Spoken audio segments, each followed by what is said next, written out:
أهلا وسهلا يا رمضان شهر التوبة والغفران مرحبا بك رمضان رمضان شهر الذكر والإحسان.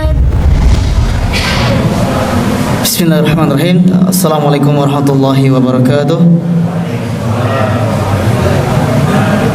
Alhamdulillahirabbil alamin wassalatu wassalamu ala asrofil anbiya'il mursalin wa ala alihi wa ashabihi wa man tabi'ahum bi ihsanin ila yaumil amma ba'd. Allahumma inna nas'alukal huda wat tuqa wal afafa wal ghina. Amin.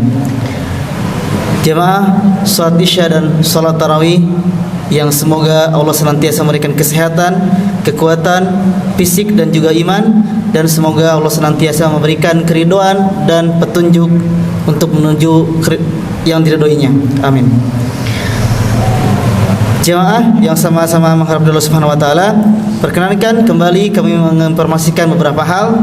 Yang pertama terkait pesantren kilat yang insyaallah besok akan pembukaan. Alhamdulillah sekarang peserta sudah berjumlah 22 yang biasa sekitar 40. Alhamdulillah, dan masih ada kesempatan sampai jam 10 malam ini. Kenapa dibatasi sampai jam 10 sekarang? Karena tim dari iftar akan menyiapkan iftarnya sesuai dengan anak-anak yang sudah terdaftar. Oleh karenanya bagi yang belum terdaftar, adik-adiknya atau putra-putrinya atau cucu-cucunya agar segera mendaftarkan diri. Insyaallah kembali tema dari pesantren kilat adalah belajar adab terhadap orang tua dengan kisah Luqman terhadap anaknya. Kemudian insyaallah yang akan menjadi penceramah malam kali ini sekaligus menjadi imam, beliau adalah Ustadz Denny Albar LC MAG. Beliau lulusan dari Al-Azhar Kairo Mesir. Selain aktif mengisi kajian-kajian, beliau juga sebagai ketua yayasan Kutab Nubuwah, kemudian Fathus Salam Sukabumi, Kabid Imarah Masjid Al-Muhajirin Sarimas Raya, nah kebetulan sama namanya. Kemudian guru SMA Alpha Centauri, dan yang terbaru beliau kandidat PhD dari Harvard University USA. Insyaallah akan membawakan tema tentang kisah dalam Al-Quran. Kisah apa yang akan dibawakan? Mari kita simak bersama. Dan mohon untuk sama-sama men-share kebaikan dengan men-share YouTube channel kami Al-Muhajirin Tapani Kidul, agar sama-sama mengharapkan ilmu, mendapatkan ilmu dari apa yang telah kita mulai dan kita tuai bersama kemudian. Demikian kepada beliau kami persilakan. Wassalamualaikum warahmatullahi wabarakatuh.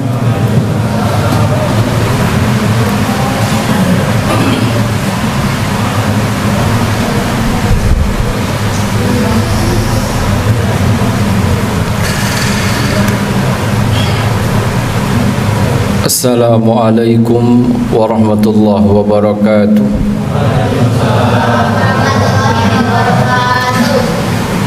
Innal hamdalillah nahmaduhu wa nasta'inuhu wa nastaghfiruh wa na'udzu billahi min shururi anfusina wa min sayyiati a'malina. May yahdihillahu fala mudilla lahu wa may yudlilhu fala hadiya lahu.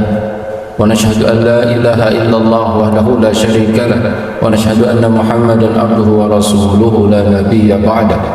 اللهم صل وسلم وبارك على خير خلقه نبينا ورسولنا محمد وعلى آله وأصحابه ومن اهتدى وتمسك بسنته إلى يوم الدين.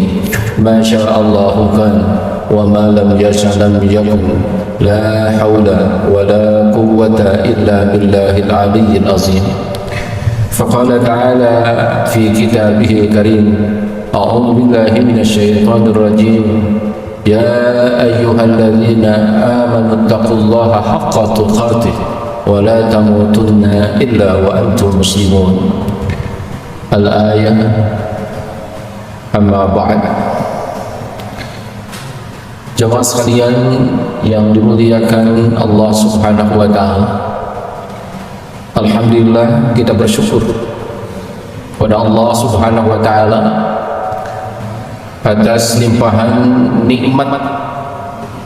Salah satu nikmat yang paling kita rasakan saat ini adalah kita dapat menuntaskan amaliyah Ramadan, khususnya saum pada hari ini, di hari yang ke-11, yang insya Allah kita akan masuk ke hari yang ke-12. Ini semua tanpa pertolongan Allah mustahil kita akan dapat melaksanakan rangkaian ibadah ini. Banyak di antara tetangga kita, saudara kita, ketika tanggal 1 saja saya udah berpuluh-puluh yang SMS, Ustaz, nadapi doanya, mohon doanya, saya akan dioperasi malam ini. Besoknya lagi ada, Ustaz, mohon izin tidak ikut tarawih karena harus dioperasi hernia. Besoknya lagi ada saja, saya mau dipasang ring, dan seterusnya. Maka betapa bersyukurnya kita semuanya sampai malam ini Allah masih takdirkan dalam keadaan kuat dan sehat. Alhamdulillah. Mudah-mudahan kita bisa lulus sampai bisa mengkhatamkan berakhirnya Ramadan ini dengan sebaik-baiknya. Amin Allahumma. Jamaah sekalian yang dimuliakan Allah Subhanahu wa taala, tema yang diberikan oleh panitia adalah tentang kisah yang terkandung di dalam Al-Qur'an. Di antara pendekatan bagaimana pemahaman Al-Quran masuk kepada mukmin, salah satunya adalah dengan pendekatan kisah, di mana kisah berasal dari kata kisah, bahasa Arabnya itu kisah, ya. Kisatun, kisatani, qasas. Jangan tertukar, ya. Qasas ketika harakatnya di atas qaf, maka artinya sesuatu yang diceritakan atau dikisahkan. Tetapi kalau sudah berubah harakat menjadi qisas, artinya adalah penegakan hukum. Hukum rajam, hukum qisas, yang bunuh dengan membunuh, dengan dibunuh lagi. Nah, itu adalah qisas. Maka jangan sampai salah menyebutkan. Qasas adalah kumpulan kisah. Untuk apa di dalam Al-Quran disebutkan pendekatan metode kisah ini? Untuk diambil ibrahnya, untuk diambil pelajarannya. Karena Al-Quran itu adalah sebagai pedoman hidup manusia, maka ada langkah-langkah kisah menjadi model yang patut menjadi rumus gerak setiap orang yang beriman. Di dalam Al-Quranul Karim ada 3 kategori atau 3 jenis kisah itu. Yang pertama adalah Qisasul Anbiya, atau Qasasul Anbiya, yaitu kisah para nabi sebelum Nabi Muhammad sallallahu alaihi wasallam. Jenis kedua adalah kisahun Nabi sallallahu alaihi wasallam wa ashab, kisah Nabi dengan para sahabat, ya, yang kita kenal dengan sirah nabawiyah. Jenis kedua. Jenis yang ketiga adalah Qissatus Salihin, kisah orang-orang saleh di dalam Al-Quran. Sebagaimana tadi disebutkan oleh MC bahwa dalam pesantren kilat meneladani dari kisah Luqman terhadap putranya. Nah, sebutkan kata Luqman ya, dengan putranya di sini tidak termasuk kategori nabi, tetapi masuk kategori salihin, ya, kategori orang-orang saleh. Itu pun ada yang disebutkan, ada yang tidak disebutkan. Seperti yang diangkat menjadi gurunya Nabi Musa, yaitu Nabi Khidir alaihissalam, ya, di mana tidak ada satu ayat pun di dalam Al-Quran menyebutkan nama Nabi Khidir. Maka itu termasuk kategori yang ketiga. Perlu menjadi catatan kita bersama bahwa kisah-kisah itu bukan ada pada namanya, bukan ada pada tokoh-tokohnya, ya, tetapi ada pada ibrah yang terkandung di dalamnya, ya. Kisah Zulkarnain, kisah Haman, ya, kisah Sa'ad bin Abi Waqqas, ya, ketika dipaksa oleh ibunya untuk menjadi murtad, ya, sehingga direkam dalam surat Luqman, wa in jahadaka ala an tusyrika bima laysa laka bihi ilmu fala tuti'huma wa sahibhuma fid dunya ma'rufa. Jahadaka, di ayat itu disebutkan kata jihad. Ternyata dalam ayat itu jihad tidak berarti panah, tidak berarti pedang, tidak berarti kekerasan sama sekali.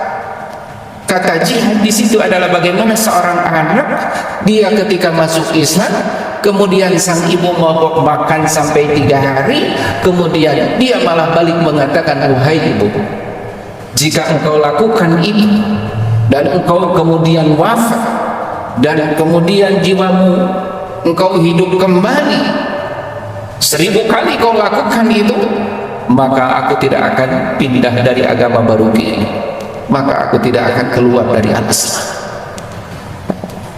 Jadi banyak sekali kisah-kisah di dalam Al-Quranul Karim yang tekanannya bukan pada tokoh, tekanannya bukan pada nama.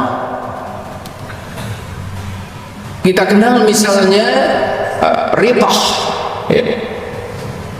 Ritah ini adalah seorang, mohon maaf, perempuan tua yang tak laku-laku. Ketika usia sudah bertambah sampai ayahnya pun keburu meninggal, tidak kunjung ada calon imam yang mendatanginya. Namun suatu ketika datanglah dari beberapa kerabatnya dari Bani Tamim. Itu datang bukan sembarang datang, tetapi membawakan calon yang selama ini dinanti-nantikan Ritah. Selaku gadis yang sudah menunggu calon pasangannya, tentunya sangat gembira, gembira sekali. Sehingga pendek cerita, Ritah akhirnya menikah dengan laki-laki yang dibawakan oleh kerabatnya itu, bernama Sukhar. Kemudian tak selang berapa lama, ternyata Sukhar ini suka berbuat jahat, ya. Sehingga di kampungnya itu akhirnya diusir, ya. Kemudian kekayaan Ritah pun banyak dibawa oleh suaminya ini. Namun karena Ritah tidak ingin dikatakan, ya, bertahun-tahun sudah menyendiri, kemudian berkeluarga sebentar lagi, Ritah tetap mencari suaminya ini. Dicarinya suaminya ini, kemudian ternyata setelah bertemu, bukannya malah kembali kepada Ritah, malah dengan jujur mengatakan, sesungguhnya aku menikahimu itu bukan atas landasan cinta. Aku menikahimu karena aku tergiur dengan hartamu. Maka lupakan aku dan jangan pernah kau anggap aku ini sebagai suamimu lagi. Dari situ hancur luruh hati Rita yang tadinya begitu berharap, mau sejahat apapun suaminya dia akan bujuk, yang penting dia tidak lagi sendiri dengan status sebagai seorang istri. Tetapi ketika sudah bertemu dikatakan seperti itu, luluh sudah hati, sehingga berubahlah Rita yang tadinya begitu salihah menjadi pendiam. Kemudian Rita ini memiliki kebiasaan baru, mengumpulkan gadis-gadis setempat di situ, kemudian menenun, membuat tenunan, dan gadis-gadis ini digaji oleh Rita. Tetapi setelah tenunan selesai, tenunan sudah selesai, saat malam tiba Rita karena saking putus asanya dengan apa yang terjadi pada dirinya, tenunan-tenunan itu diurai kembali, dirusak lagi. Besoknya datang hari, dia buat lagi bersama-sama. Datang malam hari, dirusaknya sampai pagi. Tidak ada satupun tenunan yang sudah jadi itu dikenakan menjadi pakaiannya. Sehingga Rita saat itu digelari dengan Rita al-hamqa, Rita perempuan bodoh, Rita perempuan gila. Sehingga digambarkan di dalam surat An-Nahl ayat 92 yang bentuknya dari Allah Subhanahu wa taala, bentuknya adalah larangan, ya. Wala takunu kalladzi naqadat ghazlaha min ba'di quwwatin ankatha. Janganlah kalian seperti perempuan peminta yang ketika sudah berhasil memintalnya dengan baik kemudian menguraikannya. Apa ibrahnya? Apakah kita perlu penting memahami ritahnya? Tetapi pelajaran pentingnya satu, sepahit apapun yang kita hadapi, maka dalam Islam tidak dibolehkan untuk berputus asa. Kemudian yang kedua, bahwa di dalam Islam, sebagaimana yang disampaikan oleh Sayyidina Ali radhiyallahu anhu, beliau mengatakan, berbahagialah ketika doa-doamu diijabah oleh Allah Subhanahu wa taala. Namun lebih berbahagialah ketika ternyata doamu belum diijabah oleh Allah Subhanahu wa taala. Ungkapan ini begitu cerdas. Seperti kita mengharapkan Ramadan dalam keadaan sehat. Alhamdulillah ketika itu sehat. Maka ketika sakit kita harus jauh lebih bersyukur lagi kepada Allah. Kenapa? Sakit pada saat Ramadan itu pilihan Allah, bukan pilihan kita. Kita kemarin menginginkan Persib menang 1-0, 2-1 dan seterusnya, tetapi takdir Allah rubah tidak menang. Maka disitulah bisa jadi yang terbaik, karena bisa jadi kalau menang kemarin uporia tarawih besoknya tidak dilaksanakan, subuh kesiangan dan seterusnya. Ini maka sesungguhnya bersyukurlah ketika ada doa kita yang belum dikabulkan sama Allah, atau bahkan diganti sama Allah itu dengan yang lain. Nah itu kata Sayyidina Ali, lebih bersyukurlah ketika doamu belum dikabulkan, karena bisa jadi apa yang kau dapatkan itu adalah pilihan Allah Subhanahu wa taala. Kemudian yang ketiga, poin dari kisah tadi adalah poinnya, jangan sampai seperti perempuan bodoh tadi. Jangan sampai seperti Rithah tadi. Kita sudah mintal melaksanakan saum, mintal ketaatan di hadapan Allah. Kita sudah mintal untuk menjaga lisan, untuk tidak ghibah. Maka pertahankan hingga Aidil Fitri dan 11 bulan setelahnya. Kita sudah memintal qiyamul lail, kita sudah memintal tadarus, tilawah, berkhatam berkali-kali, berusaha maka itu adalah pintalan-pintalan kebaikan. Jangan sampai datang Idul Fitri kita justru kembali kepada kelalaian. Na'udzubillah summa na'udzubillah. Jangan seperti Ritoh menguraikan kebaikan itu karena keputusasaan, tetapi kita harus melanjutkan menguatkan kebaikan-kebaikan itu pasca Ramadan.